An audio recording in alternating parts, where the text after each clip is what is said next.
بسم اللہ الرحمن الرحیم السلام علیکم ورحمۃ اللہ وبرکاتہ۔ ناظرین، سیدہ حنین فاطمہ کی فیملی پاکستان بننے سے قبل انگلینڈ برطانیہ منتقل ہوئی تھی۔ یوں وہ تیسری نسل سے وہاں ہی آباد تھے۔ البتہ پاکستان بننے کے بعد اس کا خاندان پاکستان آنے جانے لگا تھا۔ اس کے دادا نے عمر کے آخری حصے میں پاکستان منتقل ہونے کا فیصلہ کیا اور یہاں کراچی میں کاروبار کے متعلق معلومات لینے لگے۔ انہوں نے کلر پینٹ بنانے کی ایک کمپنی میں پیسہ لگایا اور جب کاروبار چل نکلا تو اپنی فیملی کو بھی کراچی بلا لیا۔ قصہ مختصر کہ جب انہوں نے کراچی کی سڑکوں پر بانی پاکستان کی بہن کو ذلیل و رسوا ہوتے دیکھا، جب اسی ملت کو اپنی مادر ملت کو گالیاں دیتے دیکھا تو انہوں نے کہا کہ بچوں، یہ کم از کم قائد اعظم کا پاکستان نہیں ہو سکتا۔ جتنا جلدی ہو سکے یہاں سے نکلو اور وہیں واپس لندن چلے جاؤ۔ دادا جی کے فیصلے پر ہم لوگ واپس انگلینڈ آ گئے، مگر دادا جی کاروبار سمیٹتے سمیٹتے وہیں رہ گئے۔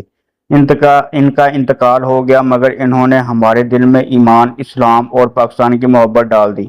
ہماری فیملی نے ہمیشہ پاکستان طرز زندگی اپنایا، خواتین پردے کا خاص خیال رکھا، یہاں تک کہ جس گلی میں ہم مقیم تھے اسے پاکستان ہوم اسٹریٹ کا نام دے دیا گیا۔ آج بھی میری فیملی کا ہر شخص خود کو پاکستان کہہ کر متعارف کراتا ہے۔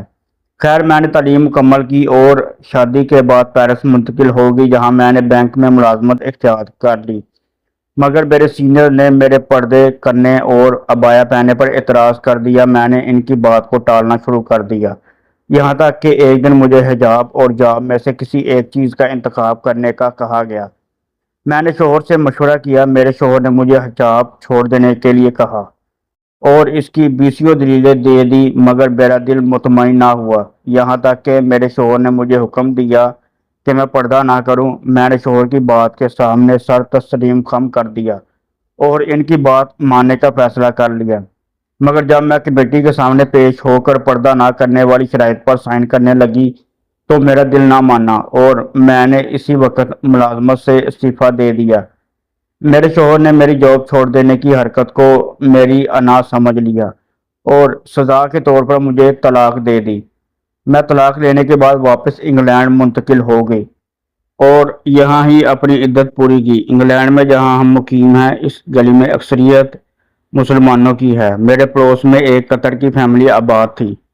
جب ان کو مجھ پر بیتی کا پتہ چلا تو انہوں نے اپنے بیٹے کی رضامندی سے میرا ہاتھ مانگا اور یوں میری چند شرائط کے ساتھ میرا قطری نژاد لڑکے افیصل سے نکاح ہو گیا۔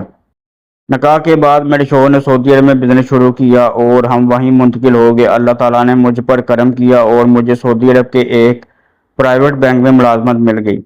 کچھ عرصہ قبل ہمارے بینک اور پیرس کی انویسٹر کمپنی کے درمیان معاہدہ ہوا۔ پیرس کی کمپنی کی طرف سے جو آدمی ٹیم کو ہیڈ کر رہا تھا وہ میرا وہی سابقہ باس تھا جس نے مجھے حجاب چھوڑ دینے پر مجبور کیا تھا۔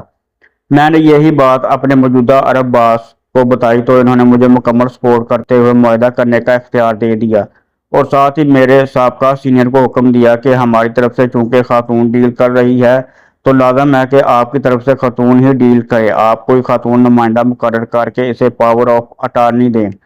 اسے آپ مکمل ہدایت دے سکتے ہیں مگر معاہدہ عورت ہی کرے گی۔ میرے سابقہ باس نے حیل و حجت سے کام لیا تو میرے موجودہ باس نے معاہدہ نہ کرنے کی دھمکی دے دی۔ یوں مجبوراً ایک خاتون کو میرے ساتھ ڈیل کرنا پڑی۔ جس دفتر میں ڈیل ہونی تھی میں نے اس کے باہر جعلی حروف سے لکھوا دیا تھا کہ غیر محرم مرد اور بغیر حجاب کے خواتین کا داخلہ ممنوع ہے۔ ساتھ ہی سیکورٹی گارڈ کو اس بات پر عمل درآمد کا بھی کہا۔